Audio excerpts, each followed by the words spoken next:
দুপুর থেকে রাত পর্যন্ত আমি যেভাবে সংসারের সমস্ত কাজ তাড়াতাড়ি অথচ গুছিয়ে করি।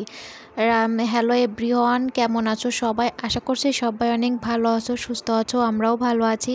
আজ হলো মঙ্গলবার আর এখন দুপুর ওই 12টার মতো বাজে। তো এখন থেকেই তোমাদেরকে সাথে নিয়ে ব্লগটা শুরু করছি। আশা করছি আজকের ব্লগটাও তোমাদের ভালো লাগবে। যদি ভালো লাগে তাহলে প্রথম থেকে শেষ পর্যন্ত দেখার অনুরোধ রইল। আজ আর সকাল থেকে ব্লগটা শ্যুট করিনি, কারণ কাল সারা রাত জানো তো কারেন্ট ছিল না, তো ফোনটাও চার্জে দিতে পারিনি। এজন্য সকালে ফোনটা চার্জে দিয়েছিলাম, তো এই জন্য আর সকাল থেকে কোনো ব্লগ শেয়ার করতে পারিনি। তো দুপুর থেকে ব্লগটা শুরু করলাম। তো প্রথমে দেখলে মামাম সোনা খেলা করছিল, সমস্ত খেলনাপাতি ছড়িয়ে ছিটিয়ে ওইভাবে আর কি খেলা করছিল। তারপর খেলনাপাতিগুলো গুছিয়ে রেখে ওইগুলো সমস্তটা গুছিয়ে রেখে তারপর মামামকে স্নান করিয়ে দিয়েছিলাম। আমিও সাথে স্নান করে নিয়েছি। তো দুজনে মিলে একসাথেই স্নান করে নিয়েছি। মামাম তো এখন আমাকে ছাড়া স্নান কিছুতেই করতে চায় না। প্রতিদিনই মামামের সাথে আমাকে স্নান করতে হয়, কিন্তু তবে জানো তো বেশ ভালোই হয়। মামামের সাথে স্নান করে নিলে অনেকটা সময় আরও পাওয়া যায়। তো তারপর স্নান সেরে এখানে যে পূজাটাও দিয়ে দিচ্ছি। তো পূজা স্নানের পর যদি মায়ের আগে যদি আমি স্নান করে নিই, তাহলে পূজাটা না দিলে না একদমই ভালো লাগে না। কেমন যেন একটা বলতে পারো অভ্যাস হয়ে গেছে, আর ভালো লাগাও একটা তৈরি হয়ে গেছে। আর এখন পূজা না দিয়ে জানো তো কিছুই করতে ভালো লাগে না। মনে হয় স্নান সেরে পূজাটা আগে দিই, তারপর অন্য কিছু। তো এইদিকে এই যে ঠাকুরের প্লেট গ্লাস সমস্তটা ভোগ দিয়ে সাজিয়ে দিলাম, দিয়ে তারপর এখন এই যে ফুলও তুলে নিয়েছি। বেশি ফুল পাইনি এখন, জানো তো গাছে বেশি ফুল ফুটছে না, যেটাও ফোটে ওই যে সকালেই লোকে তুলে নিয়ে যায়। তো ওই যে কয়েকটা ফুল পেয়েছি, ওগুলো দিয়ে আর কি ঠাকুর সেবা দিয়ে দেবো এখন।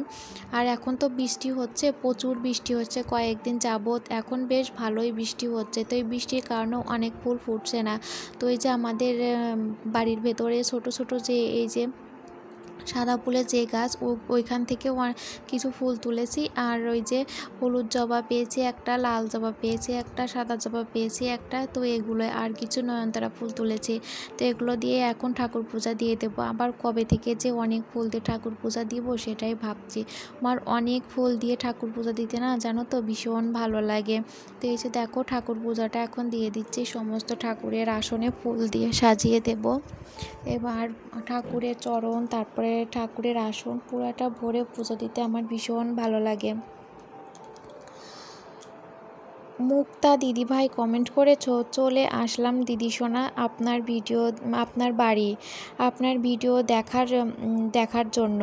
ভিডিও দেখে নতুন বন্ধু হলাম, পরবর্তী ভিডিও দেখার অপেক্ষায় রইলাম। থ্যাংক ইউ দিদিভাই সুন্দর একটা কমেন্ট করার জন্য। এইভাবে আমার পাশে থেকো, আমার ভিডিও তোমার অনেক ভালো লেগেছে, এই জন্য অসংখ্য ধন্যবাদ তোমাকে।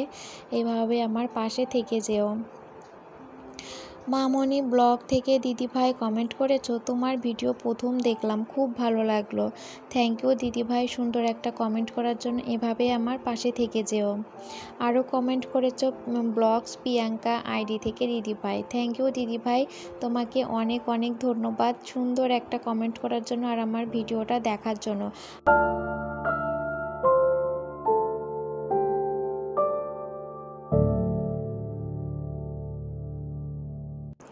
তারপর এই যে দেখো একদম দেখা হচ্ছে এখন প্রায় বিকেলই বলতে পারো। আজ দুপুরে খাওয়া দাওয়া করতে অনেকটাই দেরি হয়ে গেছে, এখন প্রায় 4টার মতো বাজে, বিকেলই হয়ে গেছে খেতে।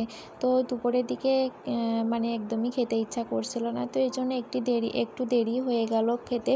তো খাওয়া দাওয়া করে এই যে কিছু বাসন ছিল সেগুলোই মেজে নিচ্ছি। ওই যে মাম্মামকে দুপুরে খাইয়েছিলাম, তারপর আমরা খাওয়া দাওয়া করেছি, তো সেই বাসন তো সমস্তটা এখন মেজে ধুয়ে নিলাম, নিয়ে এখন এই যে গুছিয়ে রাখবো। আর আমার মামাম এখনও ঘুমিয়ে আছে, ও এখনও ঘুম থেকে ওঠেনি। তো ওই যে 5টার দিকে ঘুম থেকে উঠে যাবে, ওই 4:30 5টা 5:30 এরকম সময়ে ঘুম থেকে উঠে যায়।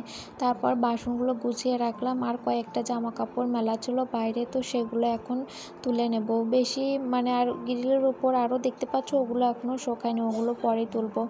আর এখন এই যে উঠানে যেগুলো মেলা ছিল শুকিয়েছে যেগুলো আর কি, সেগুলো তুলে নিলাম, নিয়ে এখন এই যে ভাঁজ করে নিচ্ছি।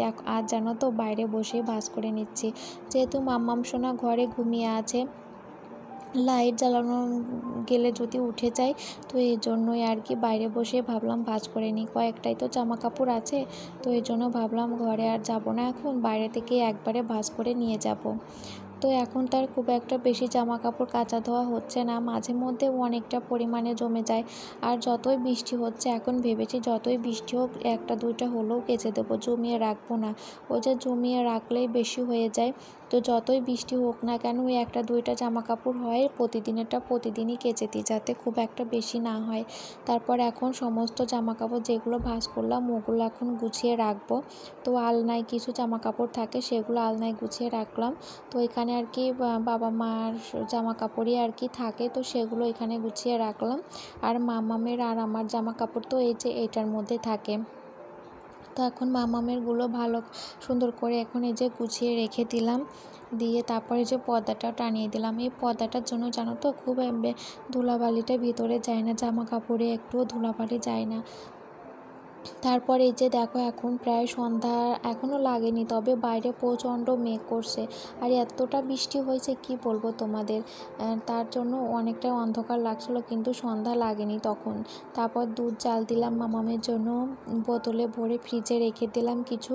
তো তারপর আর কি মামার দুধ জাল দিয়ে ঘরে রেখে এখন এই যে সন্ধ্যাটাও দিয়ে নিচ্ছি।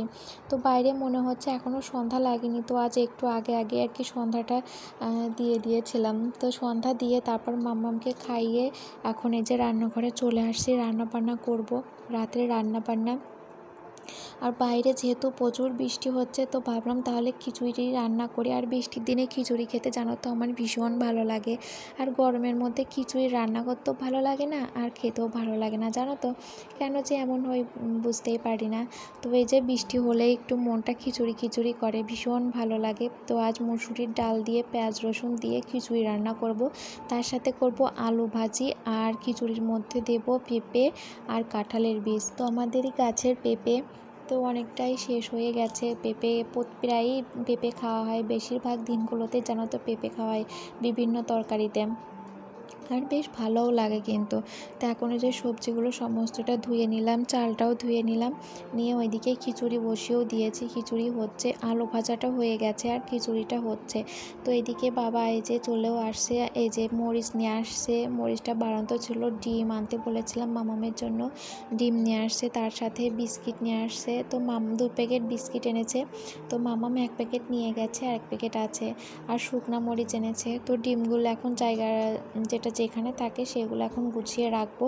তো কাঁচা মরিচগুলো একটা ঝুড়ির মধ্যে রাখলাম, আর এই যে ডিমগুলো ছোট্ট বক্সটাতে রেখে দিলাম, আর এই ওই কৌটার মধ্যে যে শুকনো মরিচগুলো রেখে দেবো। এখন যেহেতু বৃষ্টি বাদলের সময় বাইরে থাকলে কেমন একটা মানে সাদা সাদা হয়ে যাবে গাগুলো, তো এই জন্য এই যে একটা বক্সের মধ্যে রেখে দিলে, কৌটার মধ্যে রেখে দিলে ভালো হয় আর কি।